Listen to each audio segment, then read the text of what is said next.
Nous retrouvons les journalistes Ambroise Ponjo et Ibrahim Macha pour la suite du débat avant de parler de la Guinée-Conakry et surtout du retour de l'ancien président Alpha Condé dans son pays. On continue notre voyage au pays du président Macron et ce deuxième tour à venir, c'est le 24 avril précisément, entre le président Macron et Madame Le Pen. Ambroise, vous aviez voulu ajouter quelque chose avant qu'on ne se sépare. Oui, vous savez que les élections en France ont toujours été un enjeu politique avant d'être un enjeu géopolitique.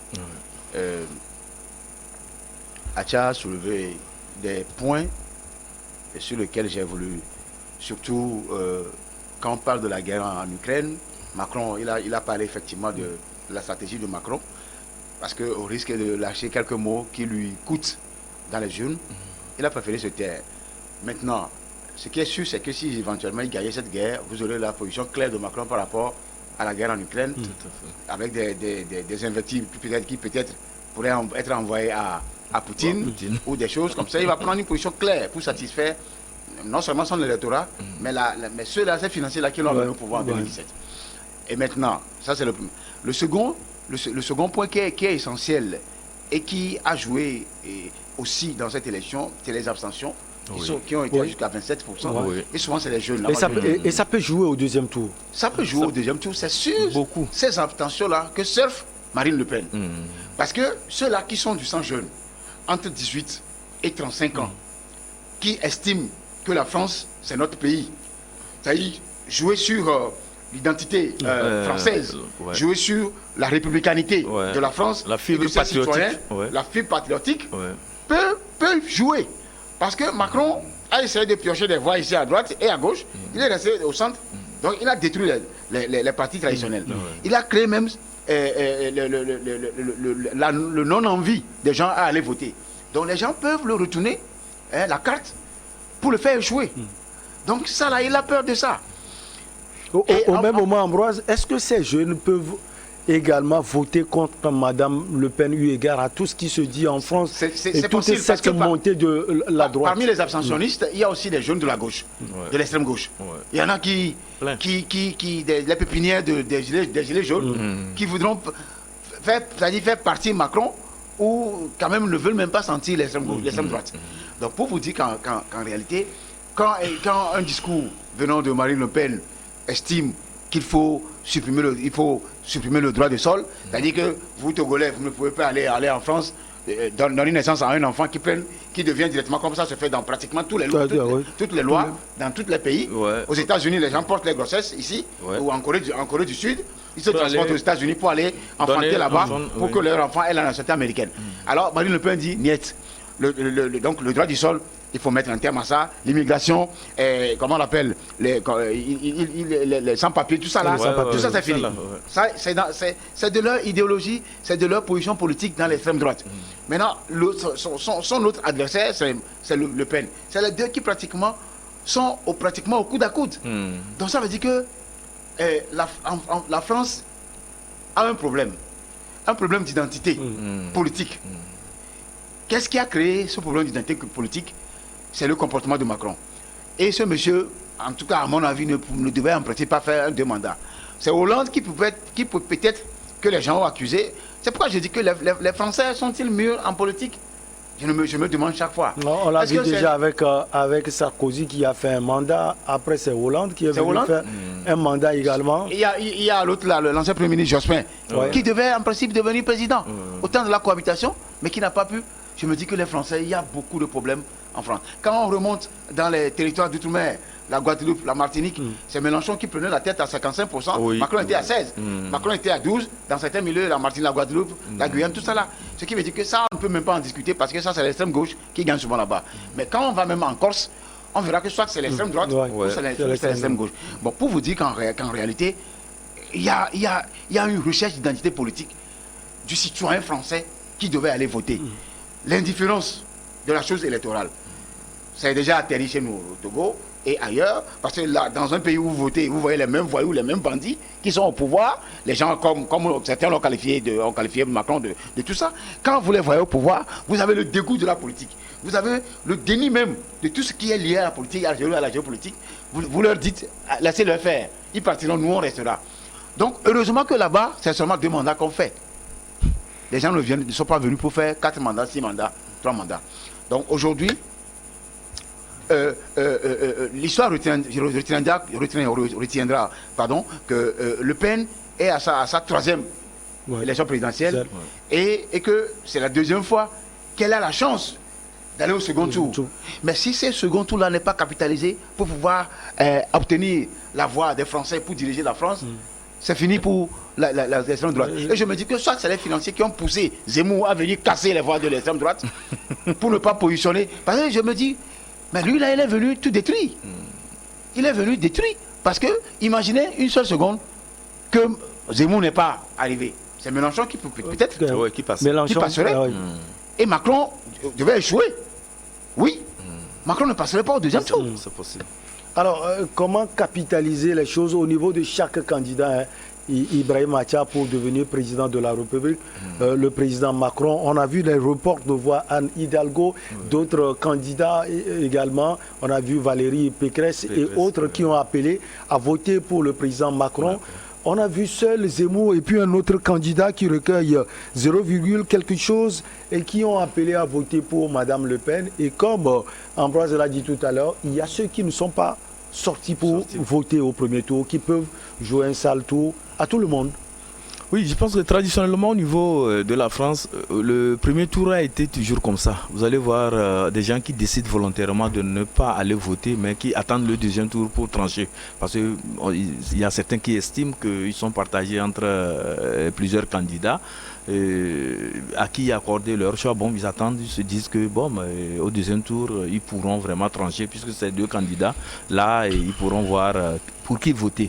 Mais ces abstentionnistes-là, ou bien ceux qui n'ont pas voté là, Ambroise le rappelait, ils vont peser lourd dans la balance cette fois-ci parce qu'ils vont revenir, ils vont vouloir aussi voter, mais qui, en tout cas, on se demande quel candidat sera leur choix. Vous comprenez? Et à ce niveau, par rapport aux propos beaucoup plus incendiaires de Marine Le Pen, moi je vois une jeunesse française beaucoup plus tournée aujourd'hui vers l'identité culturelle qui fait vraiment scène les valeurs d'humanisme et tout ça là. Et quand vous prenez un peu Macron, vous le voyez un peu dans la politique, ce que nous appelons le plus souvent comment l'appelle-t-on, le politiquement correct. Donc Macron a des idées beaucoup plus pacifiques, des idées qui rejoignent un peu la tendance au niveau mondial, quoi, en matière de gouvernance, en matière de politique. Là, les jeunes seront beaucoup plus poussés à aller vers Macron. Et là, la France ne voudra pas avoir aussi ce qui s'est passé de l'autre côté, bien évidemment avec la venue de Trump parce que quand vous avez aussi des gens très extrémistes, par la suite aussi il y a des symboles de la République aussi qui sont écornés et ça crée vraiment des situations qui laissent vraiment des plaies béantes dans l'histoire politique de ces pays. Vous avez vu avec ce qui s'est passé avec Trump par rapport à l'attaque du Capitole et tout ça là, en tout cas c'est une tache noire dans l'histoire politique américaine. Donc les Français peut-être ne voudraient pas aussi aller dans ces situations, élire un président ou bien une présidente qui au finish va laisser dans la mémoire collective des taches noires par rapport à la politique, à la façon de faire la politique. Et il y a aussi l'autre aspect, c'est qu'avec Macron qui est déjà aux affaires, donc il a eu à capitaliser certaines choses, certaines actions de la France, notamment quand vous voyez un peu la politique au niveau des dom-tom, des départements outre-mer et tout ça là, tout ce qui a été fait là-bas, il est allé aussi dans des pays où on ne l'attendait pas. Pour la première fois, un président français allait jusqu'à aller rencontrer rencontrer les peuples de Papouasie, de Papouasie, Nouvelle-Guinée, même la Nouvelle-Calédonie. Bien évidemment. Donc vous voyez que on sent quelqu'un qui veut être proche de ces intégrer ces indigènes-là, mais qui aussi appartiennent à la France. Donc quand vous prenez un peu la Guadeloupe, vous prenez la Martinique, la Guyane, les Saint-Martin et tout ça, là, vous allez voir que c'est des peuples qui revendiquent une certaine identité, mais qui veulent aussi que le pouvoir central, le pouvoir de Paris puisse aussi agir convenablement pour leur assurer aussi un mieux-être, une certaine commodité, comme c'est le cas dans la métropole. Donc Macron, lors de son premier mandat, là, a essayé d'une manière ou d'une autre d'aller vers ces populations. Donc si il continue, comme lui-même il disait que la campagne va se faire autrement cette fois-ci, donc il y aura forcément des thématiques qui vont plaire, qui vont accrocher. Donc il pourra, à mon avis aussi, attirer en tout cas la sympathie de ces populations. Et ça pourrait aussi venir gonfler le score et pourquoi pas l'amener à prendre le dessus sur Marine Le Pen. En 2 minutes, Ambroise, pour chuter avec ce sujet de la France, le président Macron l'a dit, il veut travailler avec ceux qui veulent apporter quelque chose à la France. Oui, ce que je vois venir, c'est l'alliance qui y en a forcément des candidats déçus qui intégreront le gouvernement de Macron. Les Pécresse... S'il gagnait. Oui, Anne Hidalgo, pourquoi pas. Anne Hidalgo, qui est maire de Paris. Peuvent venir dans le gouvernement. Il y a aussi à souligner certaines grandes thématiques qui sont sûrement abordées, qui vont jouer. Forcément, chacun tire l'écologie de son côté, même l'extrême droite aussi. Ce qui est étonnant, c'est que ça aussi peut amener les jeunes à s'engager. Parce que beaucoup de jeunes aujourd'hui, ils ont compris que le futur de la France, du monde et de la France en l'occurrence, c'est peut-être la qualité de l'air, c'est peut-être la protection de l'environnement, l'écologie. Et donc, s'il faut y aller là, avec cette guerre-là qui a commencé avec la réalité du gaz et du pétrole, les gens qui retournent vers, pas forcément vers le nucléaire, mais vers les énergies fossiles, ça risque de cristalliser sa tête et de repositionner. Et je me dis, même si éventuellement Le Pen, par rapport à sa position il y a quelques jours, par rapport à ce qui se passe en Russie et en Ukraine, je vous dis que Le Pen va afficher sa position claire pour soutenir Poutine. C'est-à-dire Madame Le Pen. Parce que ici, la peur... Et là, se démarquer donc de l'Europe. C'est clair. C'est-à-dire, c'est les europhobies, ça. C'est les premières europhobies de l'Europe. Ils ne veulent pas que la France rentre dans l'Europe. Ce que l'Angleterre a fait, c'est ce que Marine Le Pen fera. Première sanction contre ceux-là qui sont des libéraux, c'est de voter à l'Assemblée nationale la sortie rapide de la France de l'Europe. Et se rattacher à des pays qui sont traditionnellement... La Hongrie, par exemple. Oui, avec Viktor Orban. Vous voyez que lui, il n'a pas soutenu tout ce qui se passe à l'Assemblée générale des Nations Unies, encore moins l'Ukraine. Il s'est réservé. Il a des têtes claires vis-à-vis de la Russie. C'est un allié de la Russie. C'est un allié de la Russie. Moi, c'est des gens comme ça que moi j'aime. Ceux-là, c'est pas parce que je suis poutiniste ou je ne soutiens pas la guerre en Ukraine. Mais je comprends la position de Vladimir Poutine et de la Russie par rapport à ce qui se passe en Ukraine. Un voyou que vous mettez au pouvoir, de futile comédien, c'est le cirque qui vous fera. Et il ne commence pas à faire le cirque. Vous voyez les Occidentaux qui ont tué Kadhafi en Libye, les mêmes Occidentaux qui ont déniché Saddam Hussein, ils l'ont tué. Personne n'a levé un petit doigt à l'Assemblée générale pour demander une enquête, encore moins pour faire courir la Cour pénale internationale, comme elle court aujourd'hui derrière la Libye. Il y a des crimes qui sont là. George Bush a commis des crimes là-bas, il est là. Sarkozy en a fait. Tony Blair, ils sont là. Personne ne les touche. Donc, nous, on a compris que c'est une guerre contre un nouvel ordre mondial. Et ce nouvel ordre mondial voudra qu'il y ait un équilibre entre les forces politiques et géopolitiques du monde. L'Occident de l'autre côté et la partie Est. La Chine, la Russie, la Corée du Nord, peut-être l'Iran, et l'Iran même est dans son... Et peut-être le Pakistan, l'Inde, le Brésil. Donc, nous sommes pour ça. C'est pourquoi nous on ne soutient pas l'opération spéciale en Russie, mais nous soutenons la position de la Russie, qui est en droit Parce qu'il y a 14 000 morts dans le Donbass, dans l'Est des pays qui sont des... Là, on ne le dit, personne ne le dit.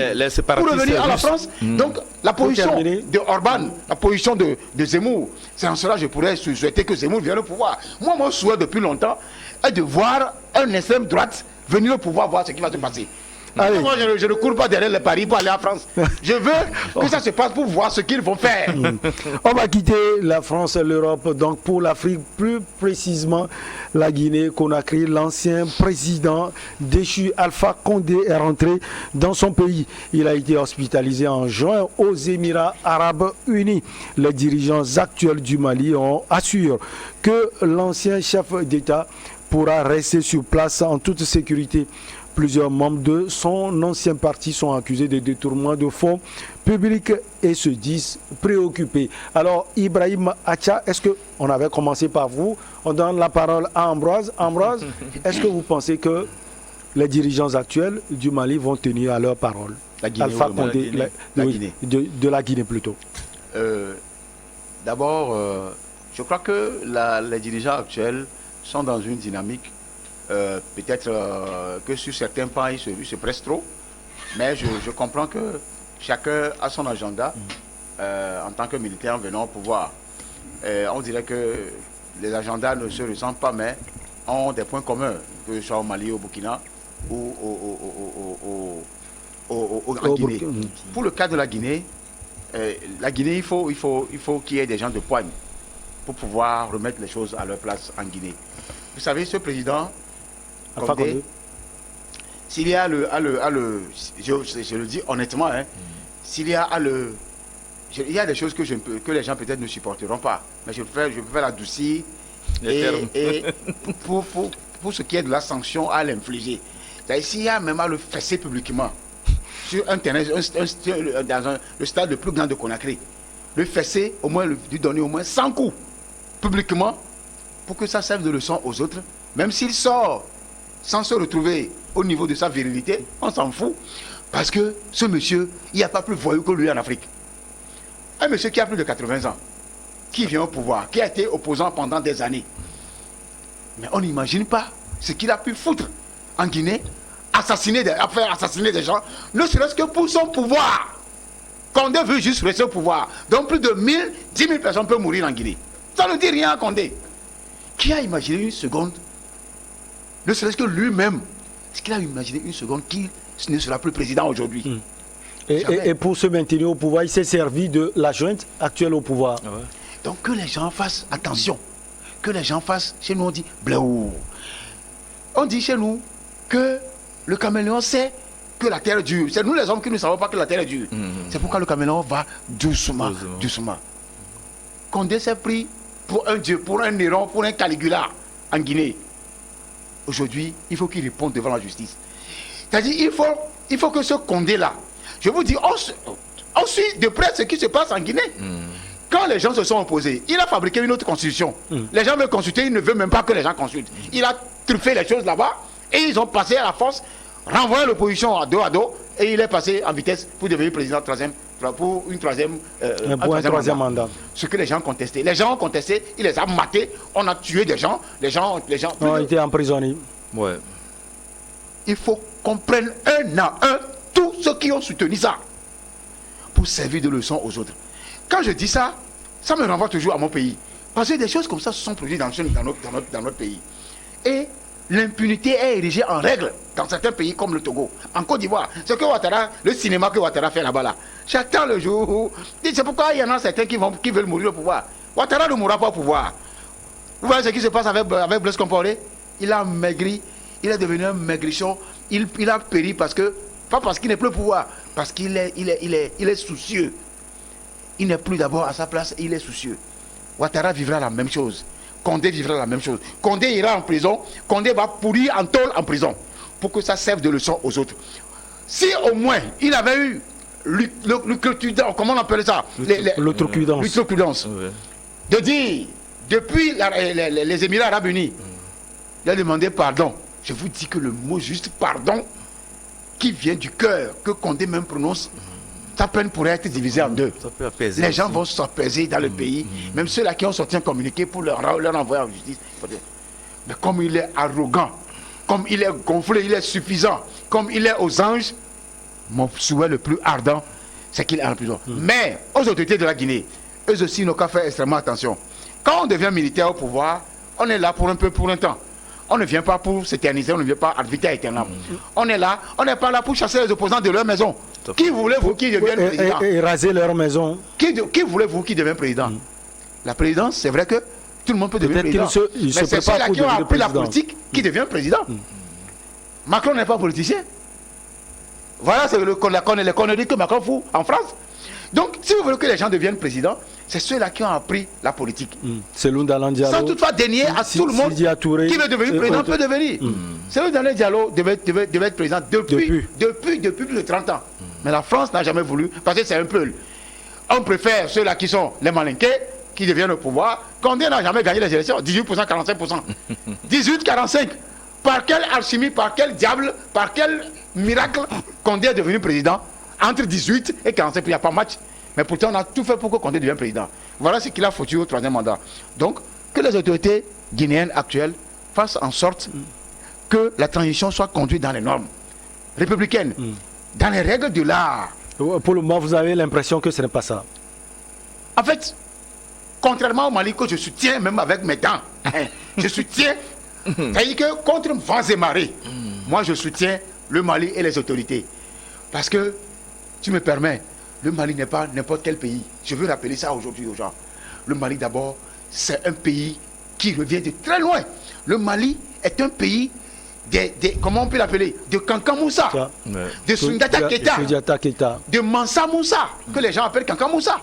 C'est l'homme le plus riche du monde de tous les temps jusqu'au jour d'aujourd'hui. Qui est allé aux États-Unis avant que Amerigo Vespucci n'aille aux États-Unis pour découvrir l'Amérique. Il semble que c'est son papa qui a été avec 2000 voiliers. Il est allé à la Mecque aussi. Quelqu'un qui remet un cadeau à un pays. Il remet un cadeau à un pays, ça dépasse le budget même du pays. Donc pour vous dire que ça, les Blancs ne vous le diront pas. Mais nous, on sait ça. Pour dire que le Mali, n'importe quoi. Le Mali avait déjà une charte. Oui. Déjà en 1252. Même de Sundiata Keita. Depuis, même avant ce temps-là, au 8e siècle. Donc qu'on ne vienne pas. Le Mali, et c'est pourquoi ça fait mal à la France. Si le Mali décolle, la France va être boutée hors de l'Afrique. Ce sera un exemple pour les autres. On a tué Sylvanus Olympio parce qu'il veut créer une monnaie ici au Togo. On ne veut pas que le Mali s'en sorte pour être un cas d'école pour les autres. Le Mali va s'en sortir. Et nous soutenons avec bec et ongle tout jusqu'au sang le Mali pour que le Mali réussisse. Alors Ibrahim Acha revenant en Guinée-Conakry, plusieurs membres du RPG, le parti d'Alpha Condé, sont accusés de détournement de fonds publics. Est-ce que vous pensez que Alpha Condé, lui, va échapper à tout cela? Bon, d'abord, il faut rappeler que le règne d'Alpha Condé a été un règne truffé ou bien jalonné en tout cas de gabégie, de détournement et en tout cas tout ce qu'il y a comme vice en matière de gouvernance dans un pays. Les rapports, que ce soit au niveau des institutions des droits de l'homme ou bien même des institutions de contrôle en matière financière, ont établi qu'il y a eu en tout cas des laissés-aller au niveau de la Guinée en matière de finances publiques. Et donc aujourd'hui, avec le coup qui a été perpétré, les nouvelles autorités voudraient asseoir une nouvelle façon de gouverner basée sur la bonne gouvernance. Et c'est pourquoi vous allez voir que lorsque Alpha Condé affichait des détresses en matière sanitaire, les nouvelles autorités, surtout la junte, n'a pas voulu tout de suite que Condé quitte le pays, parce que de peur que Condé, avec la manne financière qu'il a pu faire sortir du pays, puisse les utiliser et vraiment peut-être créer encore des soucis à la junte au pouvoir. Donc, mais Condé a tenu parole. Oui, il a tenu parole parce que entre-temps, il y a eu des arrangements. Il y a eu aussi plusieurs présidents qui sont rentrés en ligne de compte. Entre-temps, selon certaines indiscrétions, il y avait Denis Sassou Nguesso qui voulait qu'il le rejoigne à Brazzaville. Il y a Erdogan qui qui était vraiment très peiné par rapport à la situation d'Alpha Condé, sa santé qui s'est détériorée et tout ça là. Et ben, au finish, ils ont trouvé quand même un terrain d'entente et on l'a envoyé aux Émirats Arabes Unis. Bon, là, il s'est soigné. C'était dit que c'est pour quelques semaines, à peine 4 mois, mais il a passé presque 3 mois là-bas depuis 17 janvier qu'il est parti. Et vous voyez que c'est le 8 qu'il est revenu à Conakry, plus ou moins en forme, parce que les premières images qui nous sont parvenues montraient Condé qui tenait bien, parce qu'il n'avait plus besoin qu'on le soutienne, qu'on le tienne avant qu'il ne marche. Donc il est revenu bien, et le communiqué même qui est passé de la junte parlait des garanties par rapport à sa sécurité, par rapport aussi au respect de son intégrité physique et tout ça. Donc sur ce point, je peux dire que Doumbouya ne va pas aller tout de suite ou bien mener des actions ou bien comme on le dit, des actions judiciaires contre Alpha Condé. Mais je veux aussi prendre au mot Doumbouya, parce que lors de sa prise de pouvoir, dans l'une de ses déclarations, il disait que c'est vous qui avez induit le vieux en erreur. Il s'adressait au gouvernement qu'il avait réuni sous l'attente les proches d'Alpha Condé. Donc je me dis qu'il est en train de leur demander des comptes, parce que c'est eux qui auraient à leur niveau induit le vieux en erreur. Si entre-temps Alpha Condé, le démocrate que nous avons vanté en Afrique, que les Tikinja Fakoli ont chanté, que presque tous les artistes engagés sur le continent ont vanté Alpha Condé à un moment donné, qui voulait le 3e mandat et qui voulait passer par tous les moyens, même au prix du sang. Ça a heurté les gens sont déçus, et ça fait que aujourd'hui, même les officiers là-bas, c'était à contre-cœur qu'ils réprimaient les manifestants, parce qu'ils trouvaient que les revendications de ces manifestants étaient des revendications légitimes. C'était en tout cas des choses en tout cas qui ne rencontraient pas l'assentiment d'une personne qui est vraiment qui a tous ses sens en matière de démocratie en place. Donc Condé n'était pas, les idées que Condé véhiculait et les soutiens qu'il avait, les ministres va-t-en-guerre qui avaient en tout cas des mots très acerbes à l'endroit de leur population. Anglais disait qu'il y en avait même qui étaient vraiment très suffisants, arrogants, qui disaient de n'importe quoi, parce qu'un but de leur personne est comptant sur Alpha Condé, sa soldatesse qui est prête à tirer, à réprimer à tous les tours. Donc ils avaient le vent en poupe, mais ils ne savaient pas que la vie est faite de haut et de bas. Aujourd'hui, ils sont vraiment, un ministre togolais dit je ne serai pas en bas de l'échelle. Ils sont en bas de l'échelle aujourd'hui, et je pense qu'ils sont à la merci de la justice de leur pays. On fera tout pour que des comptes vraiment soient rendus. Allez, 30 secondes. Oui, je vous ai on nous attend pour le journal. Oui. En fait, ce que Acha dit est vrai, parce que sauf qu'ici, dans le cas de Condé, les Doumbouya se sont pris dans leur propre piège. Pourquoi je dis cela? Pris dans leur propre piège voudra dire qu'on a commencé par casser la maison des opposants, et autres on a commencé à prendre certains ministres de Condé. Et donc Condé, même arrivé, doit aussi subir le même coup. Même s'il est président, s'il faut une loi martiale ou bien un tribunal spécial pour le juger en Guinée, il doit le faire. Parce que Condé, c'est un fou.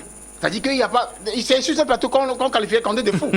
Quelqu'un qui se tient devant les étudiants, qui les insulte. Les étudiants aussi l'insultent. Mais quel est ce président-là? Ça veut dire qu'il peut donner l'ordre même de tirer sur les étudiants dans la salle. C'est possible pour Condé. Hein? Je vous dis que c'est un fou. Qui agresse l'imam respectable de Conakry en public. Il a fait pire que ça. À un moment donné, quand il se saoule, il cherche vraiment à tomber, on le tire. Celui qui tire, c'est pour dire que le monsieur, malgré son âge, ne se respecte pas. Et il est prêt, Dieu même, il est Dieu. Qui dit que Dieu n'est pas Dieu? Condé est prêt à tuer tout le monde en Guinée pour rester au pouvoir. Sauf que les choses se sont tournées au vinaigre. La nature a décidé autrement. C'est de son propre camp qu'il a été déposé. Allez, on marque la pause pour le journal et on vous retrouve Ambroise Kondjo et Ibrahim Macha pour la suite.